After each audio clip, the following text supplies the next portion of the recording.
Spinoza est le manuscrit maudit que l'Église a effacé. Avez-vous déjà imaginé qu'un seul livre puisse être si dangereux que l'Église catholique elle-même ordonne sa destruction complète? Un manuscrit si révolutionnaire qu'il remettait en question non seulement Dieu, mais toute la structure du pouvoir religieux établi depuis des siècles? Si vous aimez les histoires inspirantes qui révèlent les secrets cachés de l'histoire, n'oubliez pas de vous abonner à la chaîne pour ne manquer aucun moment de ces révélations extraordinaires. D'ailleurs, dites-nous dans les commentaires de quel pays vous nous regardez et à quelle heure vous suivez cette histoire. Et si vous êtes sur votre téléphone, n'hésitez pas à liker cette vidéo. Cela nous aide énormément à toucher plus de personnes avec ces récits fascinants. Aujourd'hui, nous plongeons dans l'histoire de Baruch Spinoza, un philosophe juif qui a osé défier à la fois le judaïsme et le christianisme. Mais qui était vraiment cet homme?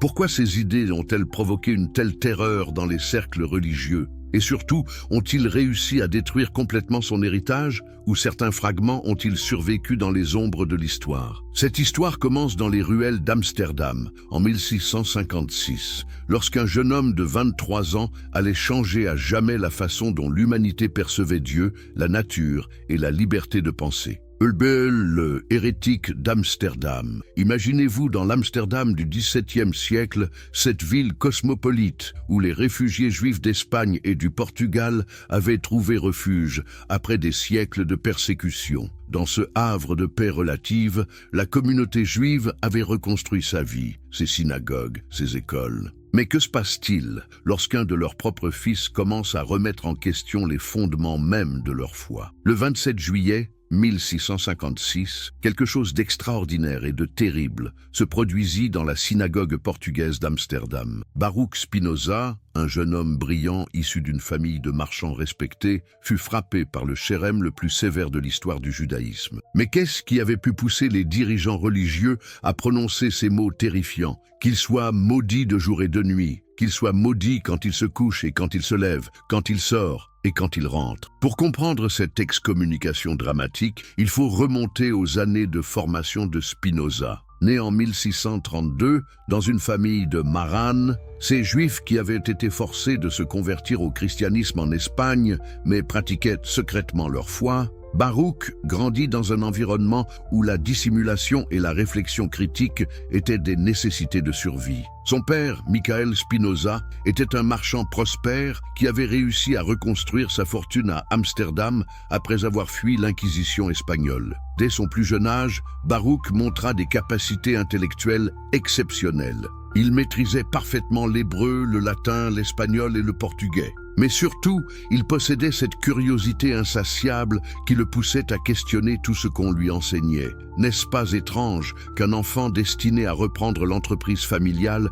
développe une passion si dévorante pour la philosophie et la théologie? À l'école talmudique, Spinoza étudiait sous la direction de Manassé ben Israël, l'un des rabbins les plus respectés de son époque. Mais très vite, le jeune homme commença à poser des questions qui dérangeaient profondément ses maîtres. Pourquoi les miracles décrits dans la Bible semblaient-ils contredire les lois de la nature? Comment concilier l'existence d'un Dieu parfait avec la souffrance omniprésente dans le monde? Et surtout, pourquoi les différentes religions prétendaient-elles toutes détenir la vérité absolue? Ces questions n'étaient pas nouvelles, mais la manière dont Spinoza les abordait était révolutionnaire. Il ne se contentait pas de douter, il construisait méthodiquement un système de pensée alternatif. Influencé par les écrits de Descartes et de Galiléo, il commençait à développer une approche rationnelle et scientifique de la religion qui allait bouleverser tous les fondements de la foi traditionnelle. Mais comment un jeune homme de bonne famille en est-il arrivé à remettre en question des croyances vieilles de millénaires? La réponse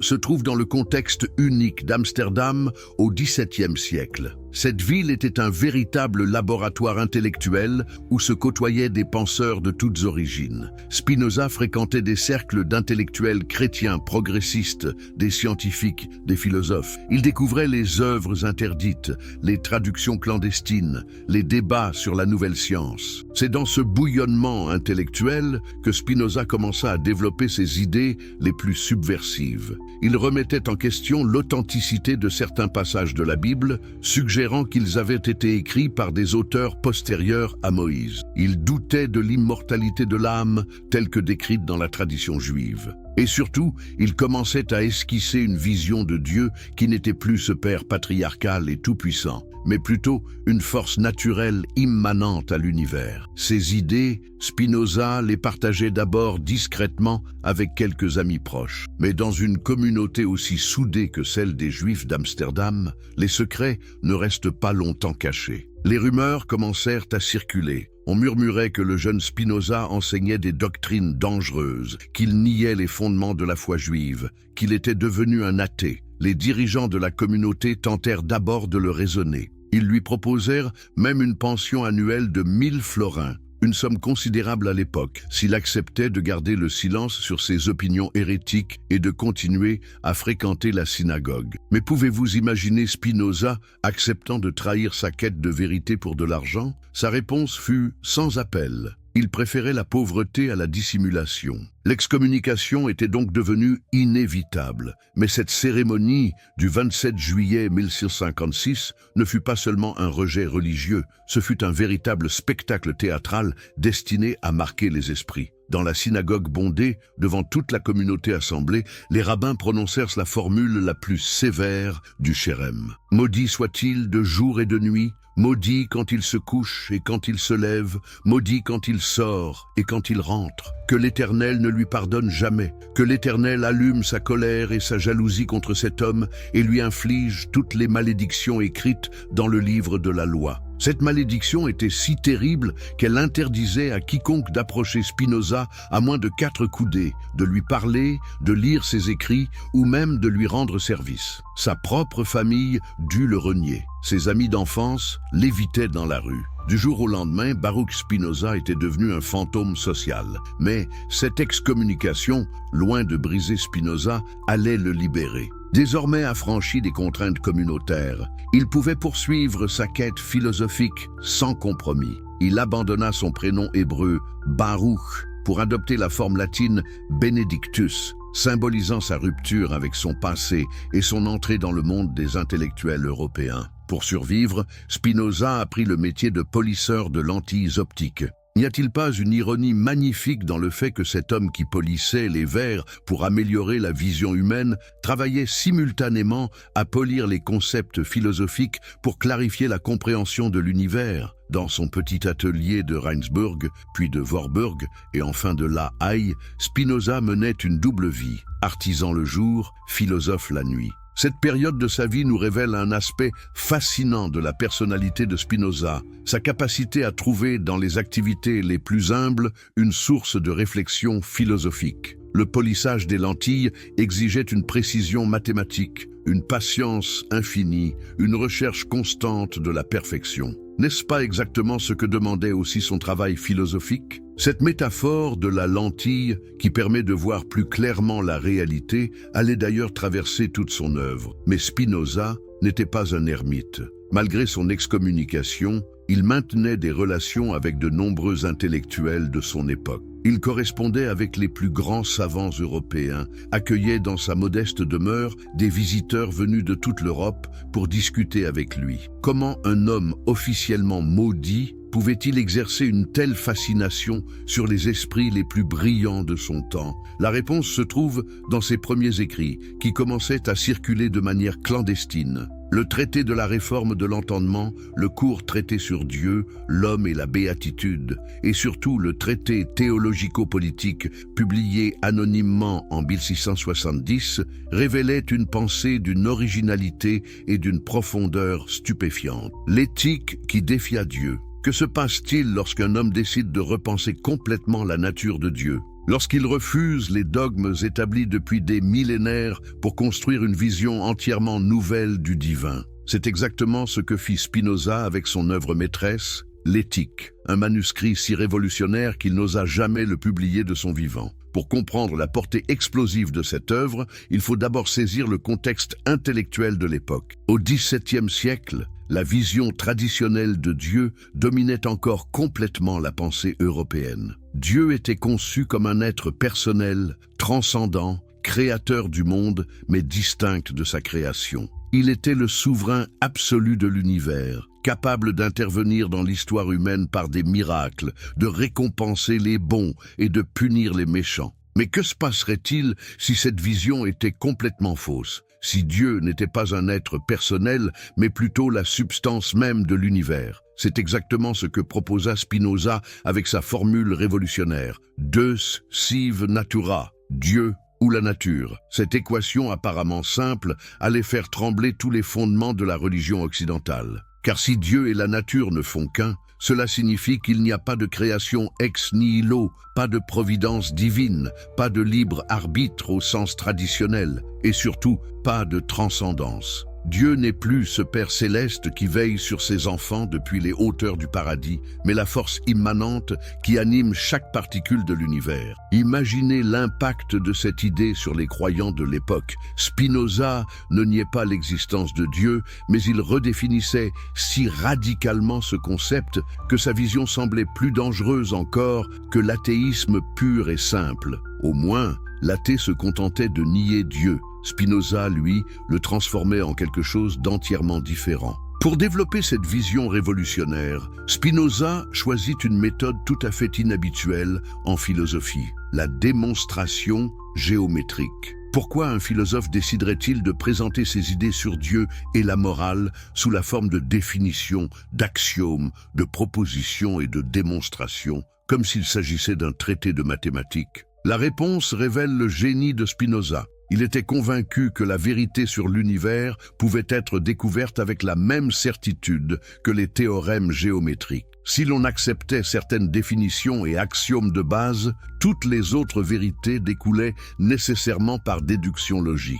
Cette méthode n'était pas seulement un artifice de présentation, c'était une révolution épistémologique. La philosophie pouvait enfin devenir une science exacte. Mais quels étaient donc ces axiomes de base qui allaient bouleverser la compréhension de Dieu? Spinoza commençait par définir la substance comme ce qui est en soi et est conçu par soi. De là, il déduisait logiquement qu'il ne pouvait exister qu'une seule substance infinie, qu'il appelait tantôt Dieu, tantôt nature. Cette substance unique possédait une infinité d'attributs dont nous ne connaissons que deux, l'étendue et la pensée. Cette vision moniste de la réalité avait des conséquences stupéfiantes. Si tout n'est qu'une seule substance, alors l'âme humaine n'est pas séparée du corps, l'esprit n'est pas distinct de la matière, et l'homme n'occupe pas une position privilégiée dans l'univers. Nous ne sommes que des modes finis de la substance infinie, des vagues temporaires dans l'océan éternel de l'être. Mais comment l'Église pouvait-elle accepter une telle vision? Spinoza éliminait d'un coup tous les mystères de la foi. L'incarnation, la Trinité, la résurrection, l'immortalité personnelle de l'âme. Si Dieu est la nature, il ne peut pas prendre forme humaine. S'il n'y a qu'une substance, il ne peut pas y avoir trois personnes divines. Si l'âme n'est que l'idée du corps, elle ne peut pas survivre à la mort physique. Plus subversif encore, Spinoza remettait en question le concept même de miracle. Si la nature suit des lois nécessaires et immuables, comment Dieu pourrait-il les violer? Les miracles décrits dans la Bible ne pouvaient être que des phénomènes naturels mal compris par des populations ignorantes ou des récits métaphoriques déformés par la tradition. Cette critique des miracles touchait au cœur du pouvoir religieux. Car sur quoi reposait l'autorité de l'Église, sinon sur sa capacité à interpréter les interventions divines dans l'histoire? Si les miracles n'existaient pas, si la Bible devait être lue comme un texte purement humain, alors les prêtres perdaient leur statut d'intermédiaire privilégié entre Dieu et les hommes. Mais Spinoza ne s'arrêtait pas là. Il s'attaquait aussi au concept de libre arbitre, cette croyance fondamentale selon laquelle l'homme peut choisir librement entre le bien et le mal. Pour Spinoza, cette liberté était pure illusion. Tout dans l'univers, y compris nos pensées et nos actions, était déterminé par la chaîne infinie des causes et des effets. Nous nous croyons libres uniquement parce que nous sommes conscients de nos désirs, mais ignorants des causes qui les produisent. Cette vision déterministe avait des implications révolutionnaires pour la morale et la religion. Si nous ne sommes pas libres, Comment pouvons-nous être responsables de nos actes? Comment Dieu peut-il nous juger et nous punir? Comment justifier l'existence du péché et de la damnation éternelle? Spinoza proposait une éthique entièrement nouvelle, fondée non sur l'obéissance à des commandements divins, mais sur la connaissance rationnelle de notre nature véritable. Le bien et le mal n'étaient pas des absolus moraux décrétés par Dieu, mais des expressions de ce qui favorise ou entrave notre épanouissement en tant qu'êtres humains. Cette éthique naturelle était profondément subversive parce qu'elle rendait chaque individu responsable de sa propre sagesse et de son propre bonheur. Plus besoin de prêtres pour intercéder auprès de Dieu, plus besoin de sacrements pour obtenir le salut, plus besoin de révélation pour connaître la vérité. La raison humaine suffisait. Mais comment une œuvre si révolutionnaire pouvait-elle être diffusée dans une Europe encore dominée par l'orthodoxie religieuse? Spinoza était parfaitement conscient des dangers que représentait la publication de l'éthique. Il avait vu ce qui était arrivé à Galilée, condamné par l'Inquisition pour avoir soutenu l'héliocentrisme. Il connaissait le sort de Giordano Bruno, brûlé vif pour ses idées panthéistes. C'est pourquoi il choisit de ne pas publier l'éthique de son vivant. Mais l'œuvre circulait néanmoins de manière clandestine, copiée à la main par un réseau d'admirateurs et de disciples. Ces manuscrits étaient précieusement conservés, cachés dans des bibliothèques privées, transmis sous le manteau d'un intellectuel à l'autre. Cette diffusion souterraine créait une aura de mystère et de danger autour de l'œuvre de Spinoza. Posséder une copie de l'éthique devenait un acte de courage intellectuel, une forme de résistance contre l'obscurantisme religieux. Des cercles secrets se formaient pour étudier et commenter les propositions spinoziennes, créant une véritable contre-culture philosophique. Les autorités religieuses n'étaient pas dupes de cette propagation clandestine. Elles savaient que les idées de Spinoza se répandaient comme un poison dans les milieux intellectuels européens. Mais comment lutter contre des manuscrits qui circulaient dans l'ombre, copiés et recopiés par des mains anonymes? La persécution implacable. Avez-vous déjà imaginé la terreur que peut inspirer une simple idée? Une pensée si dangereuse qu'elle unit dans la persécution des ennemis jurés, qu'elle mobilise les ressources de puissants royaumes, qu'elle transforme des hommes d'église en chasseurs impitoyables. C'est exactement ce qui se passa lorsque les idées de Spinoza commencèrent à se répandre à travers l'Europe du XVIIe siècle. Pour comprendre l'ampleur de cette persécution, il faut d'abord saisir que Spinoza ne menaçait pas seulement une religion particulière, mais l'ensemble du système théologico-politique qui régissait l'Europe chrétienne. Ces idées remettaient en question non seulement la foi, mais aussi l'autorité des souverains qui prétendaient régner de droit divin, le pouvoir des églises qui contrôlaient l'éducation et la morale, et même la structure sociale fondée sur la hiérarchie céleste. Quand le traité théologico-politique fut publié anonymement en 1670, prétendument à Hambourg, mais en réalité à Amsterdam, la réaction fut immédiate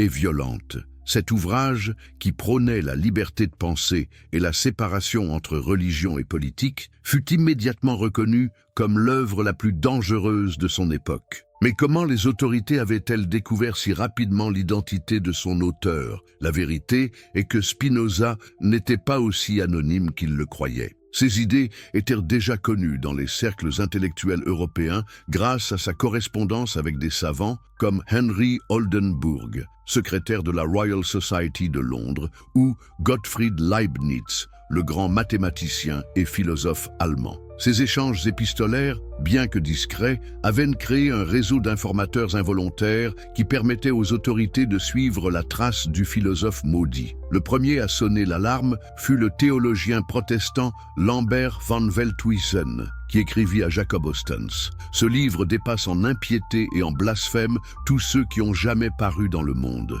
Il renverse complètement toute religion et substitue à sa place le naturalisme athée. Cette dénonciation marqua le début d'une campagne systématique de diabolisation. Mais qui étaient ces hommes qui orchestraient la persécution? Le plus implacable d'entre eux était sans doute le père Marin Mersenne, ce moine franciscain qui avait fait de la lutte contre l'hérésie philosophique sa mission personnelle. Mersenne n'était pas un simple fanatique, c'était un intellectuel redoutable qui comprenait parfaitement les implications des idées spinoziennes et qui avait organisé un véritable réseau de surveillance à travers l'Europe.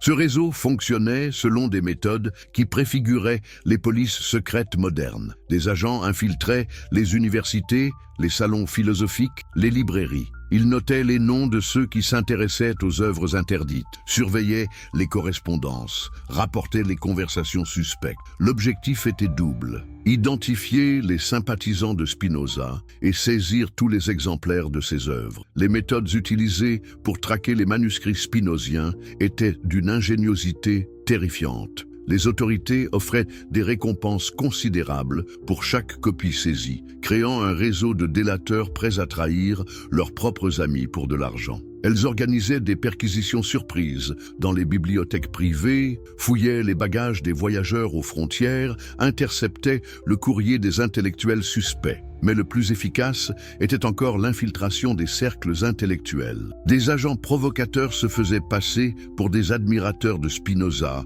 organisaient des réunions clandestines pour attirer les sympathisants, puis les dénonçaient aux autorités. Combien de vies furent ainsi brisées par ces méthodes sournoises? L'affaire Adrian Koerbagh illustre parfaitement la brutalité de cette répression. Koerbagh était un brillant juriste et philologue hollandais qui avait été séduit par les idées de Spinoza. Il avait publié en 1668 un dictionnaire théologique dans lequel il remettait en question l'authenticité de certains récits bibliques et critiquait les dogmes chrétiens. L'ouvrage fut immédiatement saisi et brûlé publiquement, mais les autorités ne se contentèrent pas de détruire le livre. Koerbagh fut arrêté, jugé et condamné à 10 ans de prison. Mais peut-être plus terrible encore que cette sentence était la torture psychologique qu'il subit. Enfermé dans un cachot humide, privé de livres et de correspondances, il fut soumis à un interrogatoire constant, destiné à lui faire révéler les noms de ses complices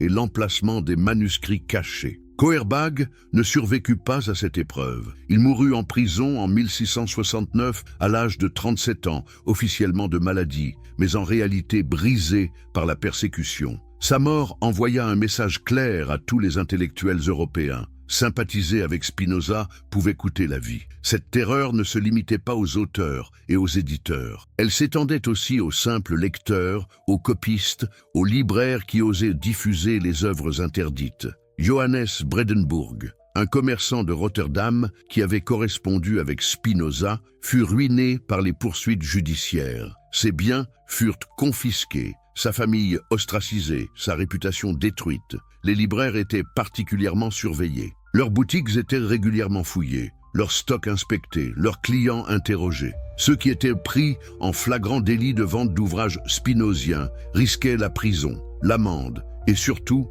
l'interdiction d'exercer leur métier. Cette pression constante créait une atmosphère de peur qui paralysait la circulation des idées. Mais comment expliquer cette alliance improbable entre l'Église catholique et les autorités protestantes contre Spinoza? Après tout, ces deux confessions s'étaient combattues pendant des siècles dans des guerres sanglantes. Qu'est-ce qui pouvait les unir si soudainement? La réponse réside dans le fait que Spinoza menaçait quelque chose de plus fondamental que les divergences doctrinales entre chrétiens. Il remettait en question le principe même de l'autorité religieuse. Peu importait que l'on soit catholique ou protestant, luthérien ou calviniste, toutes les confessions chrétiennes reposaient sur l'idée que la vérité était révélée par Dieu et interprétée par des autorités religieuses légitimes. En affirmant que la Bible devait être lue comme n'importe quel texte historique, que la raison humaine suffisait pour découvrir la vérité, que chaque individu pouvait accéder directement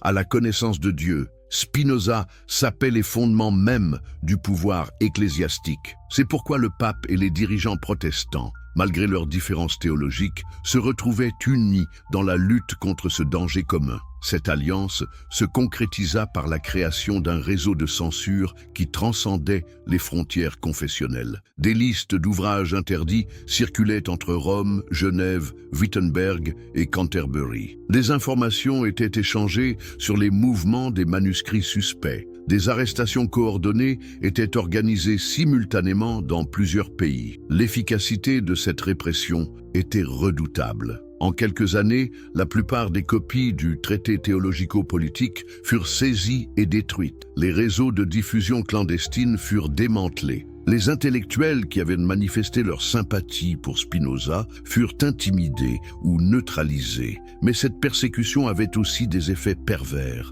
En interdisant si violemment les œuvres de Spinoza, les autorités ne faisaient qu'accroître leur prestige et leur influence. Les idées interdites exercent toujours une fascination particulière sur les esprits libres. Plus on persécutait Spinoza, plus sa réputation grandissait dans les milieux intellectuels européens. C'est ainsi que, paradoxalement, la persécution contribua à créer la légende de Spinoza. Il devint le symbole de la liberté de penser, le martyr de la raison contre l'obscurantisme. Ses œuvres, si difficiles à obtenir, furent étudiées avec d'autant plus d'attention qu'elles étaient rares et dangereuses. Spinoza est le manuscrit maudit que l'Église a effacé. Introduction. Avez-vous déjà imaginé qu'un seul livre puisse être si dangereux que l'Église catholique elle-même ordonne sa destruction complète? Un manuscrit si révolutionnaire qu'il remettait en question non seulement Dieu, mais toute la structure du pouvoir religieux établi depuis des siècles. Si vous aimez les histoires inspirantes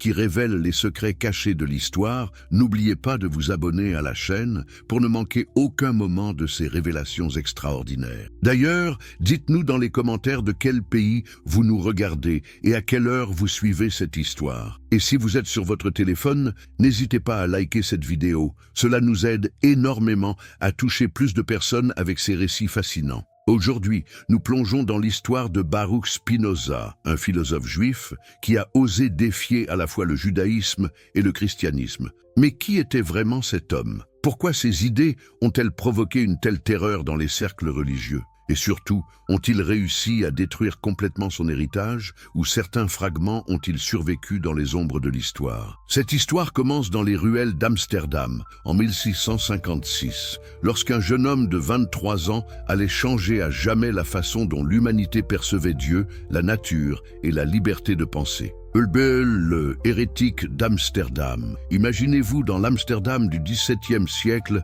cette ville cosmopolite où les réfugiés juifs d'Espagne et du Portugal avaient trouvé refuge après des siècles de persécution. Dans ce havre de paix relative, la communauté juive avait reconstruit sa vie, ses synagogues, ses écoles. Mais que se passe-t-il lorsqu'un de leurs propres fils commence à remettre en question les fondements mêmes de leur foi? Le 27 juillet 1656, quelque chose d'extraordinaire et de terrible se produisit dans la synagogue portugaise d'Amsterdam. Baruch Spinoza, un jeune homme brillant issu d'une famille de marchands respectés, fut frappé par le chérème le plus sévère de l'histoire du judaïsme. Mais qu'est-ce qui avait pu pousser les dirigeants religieux à prononcer ces mots terrifiants? Qu'il soit maudit de jour et de nuit, qu'il soit maudit quand il se couche et quand il se lève, quand il sort et quand il rentre. Pour comprendre cette excommunication dramatique, il faut remonter aux années de formation de Spinoza. Né en 1632 dans une famille de Marane,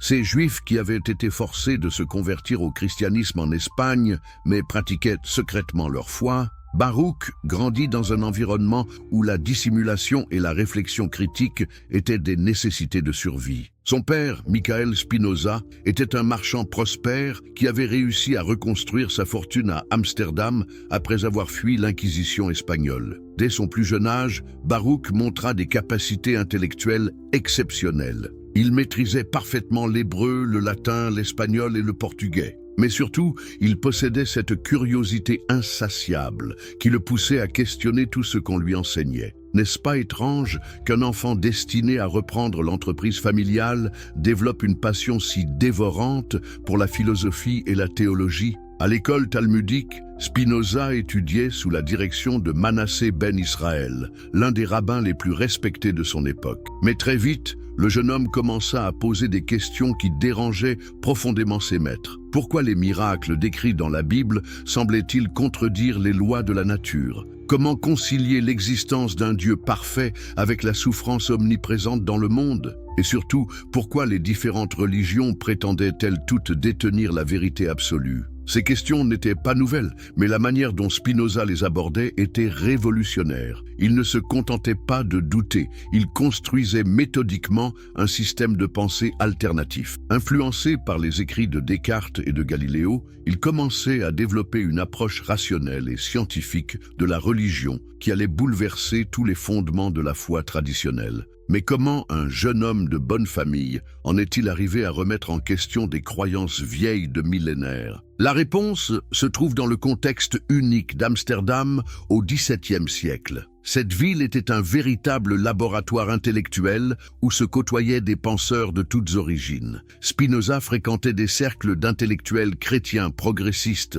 des scientifiques, des philosophes. Il découvrait les œuvres interdites, les traductions clandestines, les débats sur la nouvelle science. C'est dans ce bouillonnement intellectuel que Spinoza commença à développer ses idées les plus subversives. Il remettait en question l'authenticité de certains passages de la Bible, suggérant qu'ils avaient été écrits par des auteurs postérieurs à Moïse. Il doutait de l'immortalité de l'âme, telle que décrite dans la tradition juive. Et surtout, il commençait à esquisser une vision de Dieu qui n'était plus ce Père patriarcal et tout-puissant, mais plutôt une force naturelle immanente à l'univers. Ces idées, Spinoza les partageait d'abord discrètement avec quelques amis proches. Mais dans une communauté aussi soudée que celle des Juifs d'Amsterdam, les secrets ne restent pas longtemps cachés. Les rumeurs commencèrent à circuler. On murmurait que le jeune Spinoza enseignait des doctrines dangereuses, qu'il niait les fondements de la foi juive, qu'il était devenu un athée. Les dirigeants de la communauté tentèrent d'abord de le raisonner. Ils lui proposèrent même une pension annuelle de 1000 florins, une somme considérable à l'époque, s'il acceptait de garder le silence sur ses opinions hérétiques et de continuer à fréquenter la synagogue. Mais pouvez-vous imaginer Spinoza acceptant de trahir sa quête de vérité pour de l'argent? Sa réponse fut sans appel. Il préférait la pauvreté à la dissimulation. L'excommunication était donc devenue inévitable. Mais cette cérémonie du 27 juillet 1656 ne fut pas seulement un rejet religieux, ce fut un véritable spectacle théâtral destiné à marquer les esprits. Dans la synagogue bondée, devant toute la communauté assemblée, les rabbins prononcèrent la formule la plus sévère du Chérem. « Maudit soit-il de jour et de nuit, maudit quand il se couche et quand il se lève, maudit quand il sort et quand il rentre. Que l'Éternel ne lui pardonne jamais, que l'Éternel allume sa colère et sa jalousie contre cet homme et lui inflige toutes les malédictions écrites dans le livre de la loi. » Cette malédiction était si terrible qu'elle interdisait à quiconque d'approcher Spinoza à moins de 4 coudées, de lui parler, de lire ses écrits ou même de lui rendre service. Sa propre famille dut le renier. Ses amis d'enfance l'évitaient dans la rue. Du jour au lendemain, Baruch Spinoza était devenu un fantôme social. Mais cette excommunication, loin de briser Spinoza, allait le libérer. Désormais affranchi des contraintes communautaires, il pouvait poursuivre sa quête philosophique sans compromis. Il abandonna son prénom hébreu Baruch pour adopter la forme latine Benedictus, symbolisant sa rupture avec son passé et son entrée dans le monde des intellectuels européens. Pour survivre, Spinoza a pris le métier de polisseur de lentilles optiques. N'y a-t-il pas une ironie magnifique dans le fait que cet homme qui polissait les verres pour améliorer la vision humaine travaillait simultanément à polir les concepts philosophiques pour clarifier la compréhension de l'univers? Dans son petit atelier de Reinsburg, puis de Warburg et enfin de La Haye, Spinoza menait une double vie, artisan le jour, philosophe la nuit. Cette période de sa vie nous révèle un aspect fascinant de la personnalité de Spinoza, sa capacité à trouver dans les activités les plus humbles une source de réflexion philosophique. Le polissage des lentilles exigeait une précision mathématique, une patience infinie, une recherche constante de la perfection. N'est-ce pas exactement ce que demandait aussi son travail philosophique? Cette métaphore de la lentille, qui permet de voir plus clairement la réalité, allait d'ailleurs traverser toute son œuvre. Mais Spinoza n'était pas un ermite. Malgré son excommunication, Il maintenait des relations avec de nombreux intellectuels de son époque.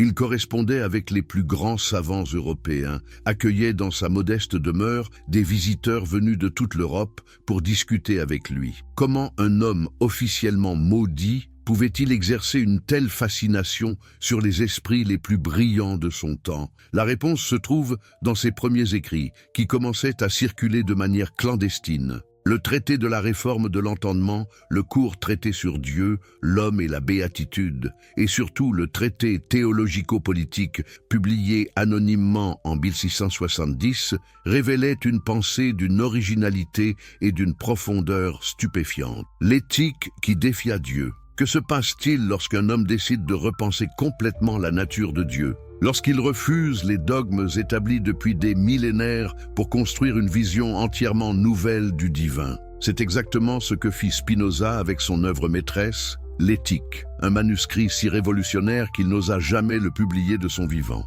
Pour comprendre la portée explosive de cette œuvre, il faut d'abord saisir le contexte intellectuel de l'époque. Au XVIIe siècle, la vision traditionnelle de Dieu dominait encore complètement la pensée européenne. Dieu était conçu comme un être personnel, transcendant, créateur du monde, mais distinct de sa création. Il était le souverain absolu de l'univers, capable d'intervenir dans l'histoire humaine par des miracles, de récompenser les bons et de punir les méchants. Mais que se passerait-il si cette vision était complètement fausse? Si Dieu n'était pas un être personnel, mais plutôt la substance même de l'univers? C'est exactement ce que proposa Spinoza avec sa formule révolutionnaire « Deus sive natura », Dieu ou la nature. Cette équation apparemment simple allait faire trembler tous les fondements de la religion occidentale. Car si Dieu et la nature ne font qu'un, cela signifie qu'il n'y a pas de création ex nihilo, pas de providence divine,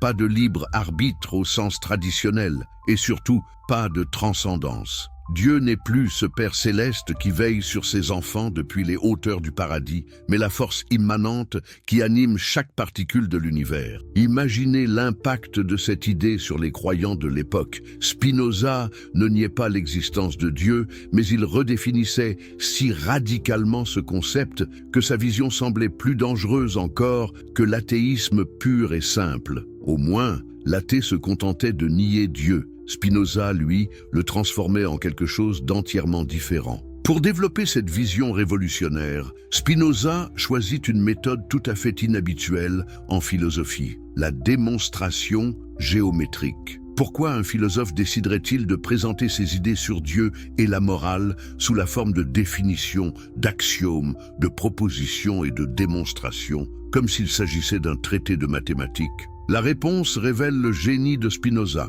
Il était convaincu que la vérité sur l'univers pouvait être découverte avec la même certitude que les théorèmes géométriques. Si l'on acceptait certaines définitions et axiomes de base, toutes les autres vérités découlaient nécessairement par déduction logique. Cette méthode n'était pas seulement un artifice de présentation, c'était une révolution épistémologique. La philosophie pouvait enfin devenir une science exacte. Mais quels étaient donc ces axiomes de base qui allaient bouleverser la compréhension de Dieu? Spinoza commençait par définir la substance comme ce qui est en soi et est conçu par soi. De là, il déduisait logiquement qu'il ne pouvait exister qu'une seule substance infinie, qu'il appelait tantôt Dieu, tantôt nature. Cette substance unique possédait une infinité d'attributs dont nous ne connaissons que deux, l'étendue et la pensée. Cette vision moniste de la réalité avait des conséquences stupéfiantes. Si tout n'est qu'une seule substance, alors l'âme humaine n'est pas séparée du corps, l'esprit n'est pas distinct de la matière,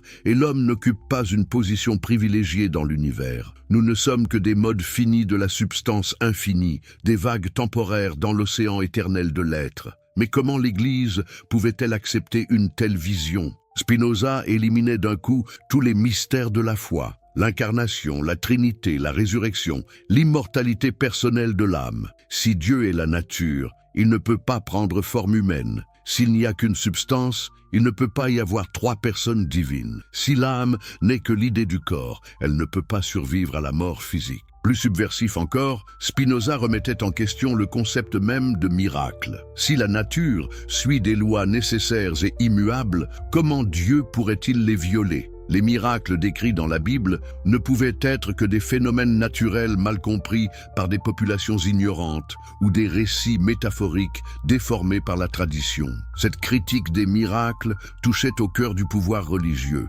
Car sur quoi reposait l'autorité de l'Église, sinon sur sa capacité à interpréter les interventions divines dans l'histoire? Si les miracles n'existaient pas, si la Bible devait être lue comme un texte purement humain, alors les prêtres perdaient leur statut d'intermédiaire privilégié entre Dieu et les hommes. Mais Spinoza ne s'arrêtait pas là. Il s'attaquait aussi au concept de libre arbitre, cette croyance fondamentale selon laquelle l'homme peut choisir librement entre le bien et le mal. Pour Spinoza, cette liberté était pure illusion. Tout dans l'univers, y compris nos pensées et nos actions, était déterminé par la chaîne infinie des causes et des effets. Nous nous croyons libres uniquement parce que nous sommes conscients de nos désirs, mais ignorants des causes qui les produisent. Cette vision déterministe avait des implications révolutionnaires pour la morale et la religion. Si nous ne sommes pas libres, comment pouvons-nous être responsables de nos actes? Comment Dieu peut-il nous juger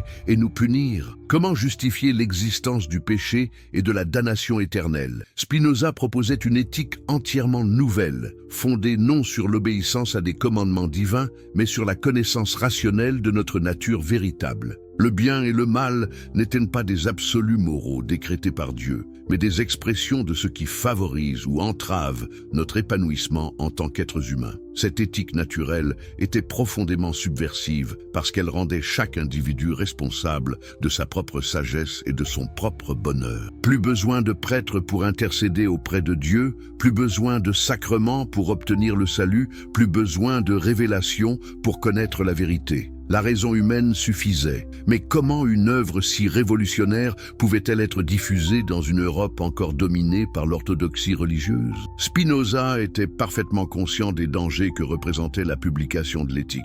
Il avait vu ce qui était arrivé à Galilée, condamné par l'Inquisition pour avoir soutenu l'héliocentrisme. Il connaissait le sort de Giordano Bruno, brûlé vif pour ses idées panthéistes. C'est pourquoi il choisit de ne pas publier l'éthique de son vivant. Mais l'œuvre circulait néanmoins de manière clandestine, copiée à la main par un réseau d'admirateurs et de disciples. Ces manuscrits étaient précieusement conservés, cachés dans des bibliothèques privées, transmis sous le manteau d'un intellectuel à l'autre. Cette diffusion souterraine créait une aura de mystère et de danger autour de l'œuvre de Spinoza. Posséder une copie de l'éthique devenait un acte de courage intellectuel, une forme de résistance contre l'obscurantisme religieux. Des cercles secrets se formaient pour étudier et commenter les propositions spinoziennes, créant une véritable contre-culture philosophique. Les autorités religieuses n'étaient pas dupes de cette propagation clandestine. Elles savaient que les idées de Spinoza se répandaient comme un poison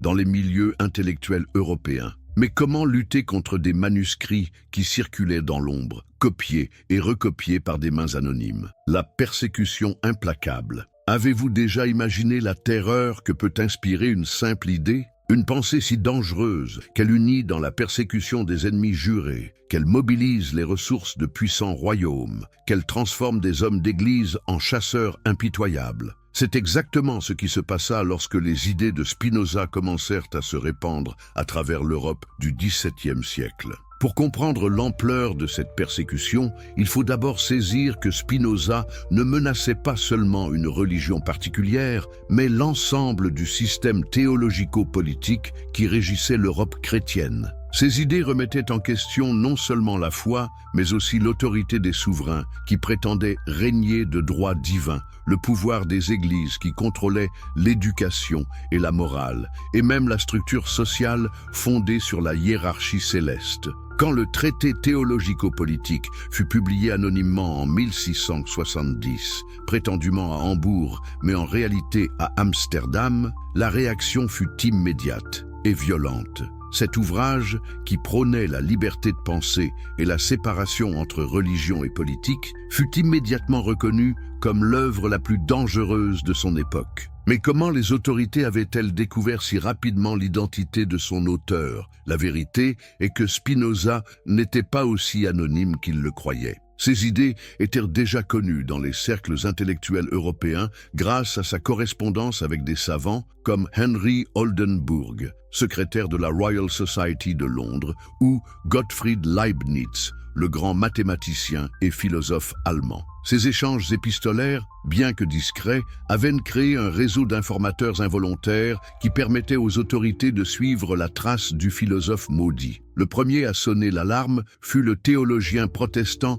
Lambert van Veldhuizen, qui écrivit à Jacob Ostens. Ce livre dépasse en impiété et en blasphème tous ceux qui ont jamais paru dans le monde. Il renverse complètement toute religion et substitue à sa place le naturalisme athée. Cette dénonciation marqua le début d'une campagne systématique de diabolisation. Mais qui étaient ces hommes qui orchestraient la persécution? Le plus implacable d'entre eux était sans doute le père Marin Mersenne, ce moine franciscain qui avait fait de la lutte contre l'hérésie philosophique sa mission personnelle. Mersenne n'était pas un simple fanatique, c'était un intellectuel redoutable qui comprenait parfaitement les implications des idées spinoziennes et qui avait organisé un véritable réseau de surveillance à travers l'Europe.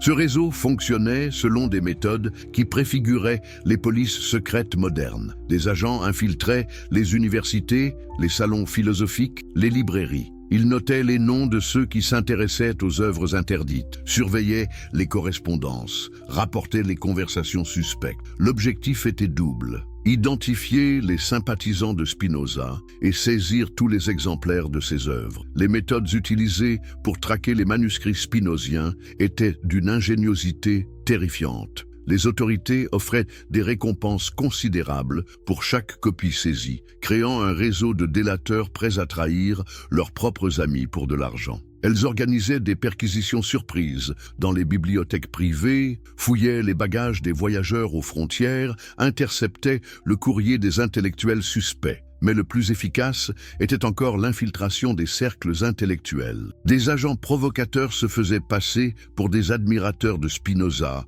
organisaient des réunions clandestines pour attirer les sympathisants, puis les dénonçaient aux autorités. Combien de vies furent ainsi brisées par ces méthodes sournoises? L'affaire Adrian Koerbagh illustre parfaitement la brutalité de cette répression. Koerbagh était un brillant juriste et philologue hollandais qui avait été séduit par les idées de Spinoza. Il avait publié en 1668 un dictionnaire théologique dans lequel il remettait en question l'authenticité de certains récits bibliques et critiquait les dogmes chrétiens. L'ouvrage fut immédiatement saisi et brûlé publiquement. Mais les autorités ne se contentèrent pas de détruire le livre. Koerbagh fut arrêté, jugé et condamné à 10 ans de prison. Mais peut-être plus terrible encore que cette sentence était la torture psychologique qu'il subit. Enfermé dans un cachot humide, privé de livres et de correspondances, il fut soumis à un interrogatoire constant, destiné à lui faire révéler les noms de ses complices et l'emplacement des manuscrits cachés. Koerbagh ne survécut pas à cette épreuve. Il mourut en prison en 1669 à l'âge de 37 ans, officiellement de maladie, mais en réalité brisé par la persécution. Sa mort envoya un message clair à tous les intellectuels européens. Sympathiser avec Spinoza pouvait coûter la vie. Cette terreur ne se limitait pas aux auteurs et aux éditeurs. Elle s'étendait aussi aux simples lecteurs, aux copistes, aux libraires qui osaient diffuser les œuvres interdites. Johannes Bredenburg, un commerçant de Rotterdam qui avait correspondu avec Spinoza, fut ruiné par les poursuites judiciaires. Ses biens furent confisqués, sa famille ostracisée, sa réputation détruite. Les libraires étaient particulièrement surveillés. Leurs boutiques étaient régulièrement fouillées, leurs stocks inspectés, leurs clients interrogés. Ceux qui étaient pris en flagrant délit de vente d'ouvrages spinoziens risquaient la prison, l'amende et surtout l'interdiction d'exercer leur métier. Cette pression constante créait une atmosphère de peur qui paralysait la circulation des idées. Mais comment expliquer cette alliance improbable entre l'Église catholique et les autorités protestantes contre Spinoza? Après tout, ces deux confessions s'étaient combattues pendant des siècles dans des guerres sanglantes. Qu'est-ce qui pouvait les unir si soudainement? La réponse réside dans le fait que Spinoza menaçait quelque chose de plus fondamental que les divergences doctrinales entre chrétiens. Il remettait en question le principe même de l'autorité religieuse. Peu importait que l'on soit catholique ou protestant, luthérien ou calviniste, toutes les confessions chrétiennes reposaient sur l'idée que la vérité était révélée par Dieu et interprétée par des autorités religieuses légitimes. En affirmant que la Bible devait être lue comme n'importe quel texte historique, que la raison humaine suffisait pour découvrir la vérité, que chaque individu pouvait accéder directement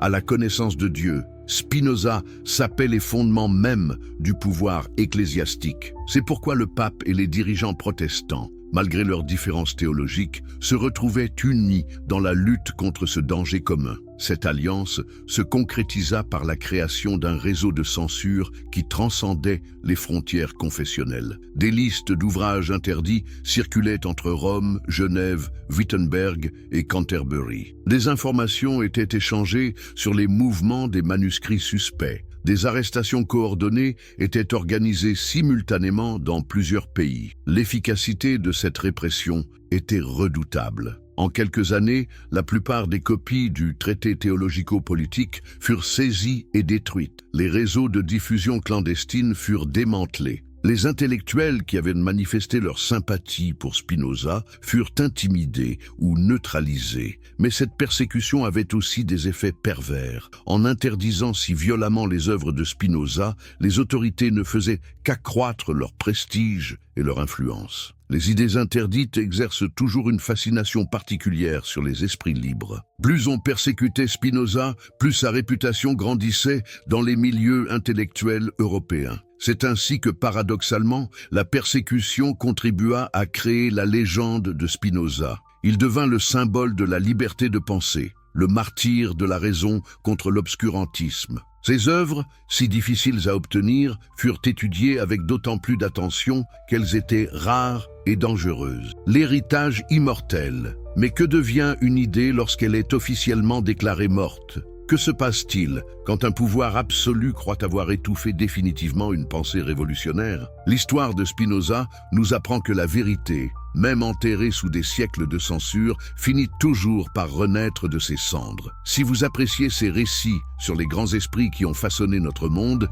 n'hésitez pas à vous abonner pour ne manquer aucune de ces histoires extraordinaires. Et dites-nous dans les commentaires de quel pays vous nous suivez et à quelle heure vous regardez cette vidéo. Si vous êtes sur votre téléphone portable, un petit like nous aiderait énormément à faire découvrir ces histoires inspirantes à davantage de personnes. Lorsque Spinoza mourut le 21 février 1677 à l'âge de 44 ans, dans sa modeste demeure de La Haye, les autorités religieuses crurent avoir remporté une victoire définitive. Cet homme qui avait osé repenser Dieu emportait avec lui ses idées blasphématoires dans la tombe. Mais avait-il vraiment mesuré la force de l'héritage qu'il laissait derrière lui ? La vérité est que Spinoza avait préparé sa succession avec un soin méticuleux, conscient que sa mort pourrait marquer la fin de son œuvre s'il ne prenait pas les précautions nécessaires. Il avait confié ses manuscrits à un petit cercle d'amis fidèles. Ces hommes, que l'histoire a surnommés les amis de Spinoza, étaient bien plus que de simples admirateurs. Ils formaient une véritable société secrète dédiée à la préservation et à la diffusion de la pensée spinozienne. Le plus important d'entre eux était Lodewijk Mayer, un médecin et dramaturge hollandais qui avait été l'ami le plus proche de Spinoza pendant ces dernières années. Mayer avait non seulement assisté le philosophe dans ses derniers moments, mais il avait aussi reçu de lui une mission sacrée: publier l'Éthique, cette œuvre maîtresse que Spinoza n'avait jamais osé livrer au public de son vivant. Imaginez la situation. Quelques mois après la mort de Spinoza, Mayer se retrouvait en possession des manuscrits les plus dangereux d'Europe. Comment allait-il s'y prendre pour les publier dans un climat de persécution aussi intense ? La solution qu'il trouva témoigne d'une ingéniosité remarquable et d'un courage extraordinaire. Mayer et ses complices décidèrent de créer une maison d'édition fantôme. Ils louèrent secrètement une imprimerie à Amsterdam, recrutèrent des ouvriers discrets et organisèrent une véritable opération clandestine. Mais le plus génial était encore la stratégie de camouflage qu'ils mirent en place. Les opéras posthumes de Spinoza furent publiés sous un faux nom d'éditeur, avec une fausse adresse, et distribués par un réseau de libraires complices qui les vendaient sous le manteau. Cette première édition complète des œuvres de Spinoza parut en novembre 1677, moins de 9 mois après sa mort. Mais comment expliquer que cette publication, qui aurait dû déclencher une nouvelle vague de persécution, soit passée relativement inaperçue? La réponse réside dans le génie tactique de Mayer et de ses associés. Ils avaient compris que la discrétion était leur meilleure arme. Au lieu de faire grand bruit autour de cette publication, ils la diffusèrent silencieusement dans les cercles intellectuels européens. Chaque exemplaire était précieusement gardé, lu en secret, transmis de main en main. Cette stratégie de diffusion souterraine permit aux idées de Spinoza de se propager lentement, mais sûrement à travers l'Europe, sans attirer l'attention des censeurs. Mais qui étaient ces premiers lecteurs clandestins de l'éthique ? Ils appartenaient à cette élite intellectuelle européenne qui commençait à remettre en question les dogmes établis. On y trouvait des médecins, des juristes, des diplomates, des nobles éclairés, tous unis par leur soif de connaissance et leur courage face à l'interdit. Parmi ces premiers spinozistes, l'un des plus remarquables était le comte allemand Ehrenfried Walter von Tschirnhaus, mathématicien et philosophe, qui avait rencontré Spinoza à Paris en 1675. Tschirnhaus fut si impressionné par la pensée spinozienne qu'il décida de consacrer sa vie à la faire connaître en Allemagne. Il organisa des cercles de lecture clandestins, copia et distribua les manuscrits, correspondit avec d'autres admirateurs à travers l'Europe. Ces réseaux de diffusion clandestine fonctionnaient selon des codes très stricts. Les membres utilisaient des pseudonymes, des codes chiffrés, des adresses secrètes. Ils se reconnaissaient par des signes convenus, se réunissaient dans des lieux discrets, prenaient 1000 précautions pour éviter les espions. Cette culture du secret donnait aux idées de Spinoza une aura particulière, celle d'une vérité si précieuse qu'elle méritait qu'on risque sa vie pour la défendre. Mais cette diffusion clandestine avait aussi ses limites. Les manuscrits étaient rares, difficiles à obtenir, souvent défectueux car copiés à la hâte. La plupart des intellectuels européens ne connaissaient Spinoza que par ouï-dire, à travers des résumés approximatifs ou des citations tronquées. Comment ces idées pouvaient-elles vraiment se répandre dans de telles conditions? La réponse vint d'un pays inattendu, la France. Paradoxalement, c'est dans ce royaume très catholique, sous le règne de Louis XIV, que les idées de Spinoza trouvèrent leur premier véritable refuge. Mais comment expliquer cette apparente contradiction? Le secret résidait dans la nature particulière de l'absolutisme français. Louis XIV avait certes renforcé le catholicisme officiel, mais il avait aussi affaibli l'Inquisition et limité le pouvoir de l'Église sur les affaires intellectuelles. Cette relative liberté permit à une génération de penseurs français de découvrir et d'étudier Spinoza sans craindre le bûcher. Le premier grand défenseur français de Spinoza fut Pierre Bayle, ce huguenot exilé en Hollande, qui dirigeait le fameux dictionnaire historique et critique. Bayle avait compris que Spinoza était bien plus qu'un simple athée. C'était un penseur systématique qui avait construit une alternative cohérente à la vision traditionnelle du monde. Dans son dictionnaire, publié en 1797, Bayle consacra un long article à Spinoza, le présentant non comme un monstre blasphématoire, mais comme un philosophe rigoureux, méritant d'être étudié sérieusement. Cet article de Bayle marqua un tournant décisif dans la réception de Spinoza. Pour la première fois, un intellectuel respecté osait défendre publiquement le philosophe maudit. Cette légitimation ouvrit la voie à une redécouverte progressive de l'œuvre spinozienne. Mais le véritable réveil de Spinoza eut lieu au siècle suivant, avec l'émergence du mouvement des Lumières. Les philosophes français du XVIIIe siècle, dans leur combat contre l'obscurantisme religieux, redécouvrirent en Spinoza un précurseur et un allié. Voltaire, malgré ses réserves sur certains aspects de la pensée spinozienne, reconnut en lui un champion de la liberté de penser. Diderot et d'Alembert, dans leur encyclopédie, lui consacrèrent des articles respectueux qui contribuèrent à réhabiliter sa mémoire. Mais c'est peut-être avec Denis Diderot que Spinoza trouva son plus fidèle héritier. Diderot, dans ses œuvres clandestines comme Le rêve de d'Alembert, développait une vision matérialiste du monde qui devait beaucoup à Spinoza. Comme le philosophe hollandais, il voyait dans la nature une substance unique, animée d'un mouvement perpétuel. Il niait la distinction entre l'âme et le corps. Il rejetait la providence divine. Cette redécouverte française de Spinoza eut des conséquences considérables. Elle permit non seulement de sauver ses œuvres de l'oubli, mais aussi de les faire connaître à une nouvelle génération d'intellectuels européens. Les idées spinoziennes, filtrées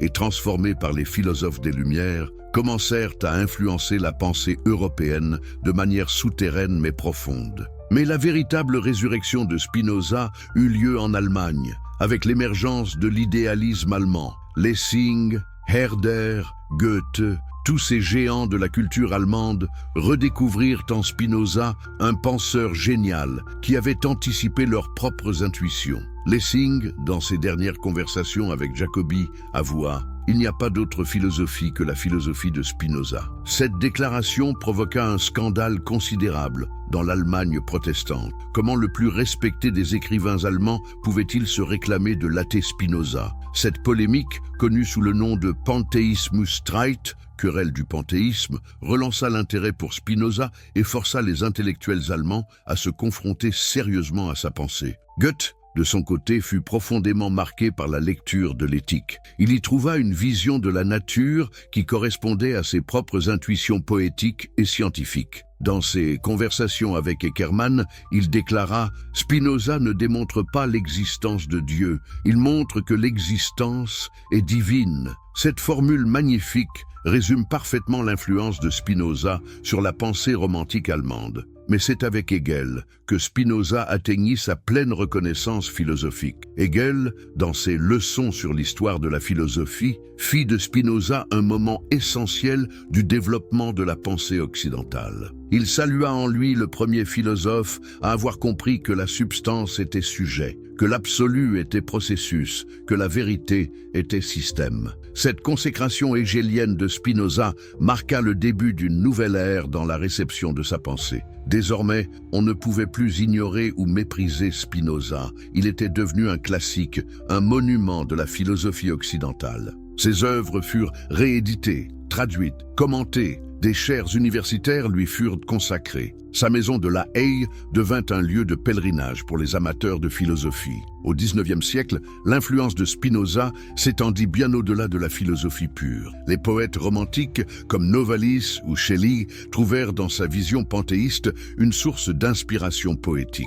Les scientifiques, comme Alexander von Humboldt, s'inspirèrent de sa conception unitaire de la nature pour développer leurs propres recherches. Les révolutionnaires, comme les socialistes utopiques, virent dans sa critique de l'autorité religieuse un précédent pour leur propre combat. Cette diffusion massive des idées spinoziennes ne se fit pas sans résistance. L'Église catholique maintint Spinoza à l'index jusqu'en 1966. Les autorités protestantes continuèrent à dénoncer son athéisme supposé. Mais ces résistances étaient désormais d'arrière-garde. Spinoza était devenu une référence incontournable de la pensée moderne. Le XXe siècle vit émerger une nouvelle génération de spinozistes. Einstein, interrogé sur ses croyances religieuses, répondit « Je crois au Dieu de Spinoza, qui se révèle dans l'ordre harmonieux de ce qui existe ». Cette caution scientifique, donnée par le plus grand physicien de son temps, acheva de réhabiliter Spinoza aux yeux du grand public. Mais peut-être plus significative encore fut l'influence de Spinoza sur la philosophie contemporaine. Deleuze consacra plusieurs ouvrages à Spinoza, qu'il présentait comme le prince des philosophes. Negri vit en lui un précurseur de la pensée révolutionnaire moderne. Même des philosophes aussi différents que Althusser ou Lévinas reconnurent l'importance de Spinoza pour leur propre réflexion. Cette renaissance contemporaine de Spinoza n'est pas un simple phénomène de mode intellectuelle. Elle révèle plutôt la pertinence durable de sa pensée face aux défis de notre époque. À une époque où les fondamentalismes religieux tentent de nouveau d'imposer leurs dogmes, où l'obscurantisme menace les acquis de la science,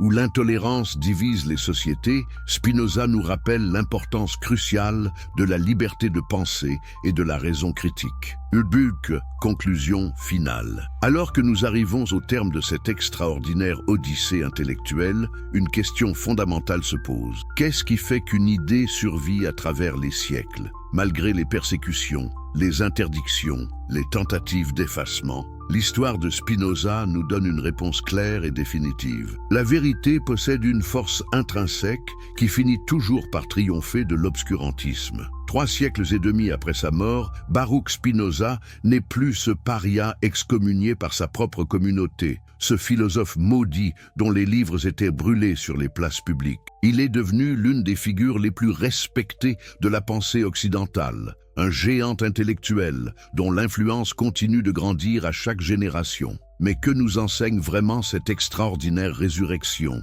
Elle nous rappelle d'abord que les idées authentiquement révolutionnaires ne meurent jamais vraiment. Elles peuvent être censurées, interdites, persécutées, mais elles survivent toujours quelque part, dans l'esprit de quelques individus courageux qui refusent de se soumettre aux dogmes établis. Ces gardiens de la pensée libre, ces amis de Spinoza de toutes les époques, forment une chaîne ininterrompue qui traverse les siècles et maintient vivante la flamme de la vérité. L'histoire de Spinoza nous enseigne aussi que la liberté de penser n'est jamais acquise définitivement. Chaque génération doit la reconquérir, la défendre contre de nouvelles formes d'obscurantisme. Les ennemis de la raison changent de visage, mais ils ne disparaissent jamais complètement. Hier, c'étaient les inquisiteurs et les censeurs royaux. Aujourd'hui, ce sont les fanatiques de tous bords qui tentent d'imposer leur vision du monde, par la force et l'intimidation. Mais l'exemple de Spinoza nous montre aussi que la vérité possède des armes puissantes contre l'ignorance et la superstition.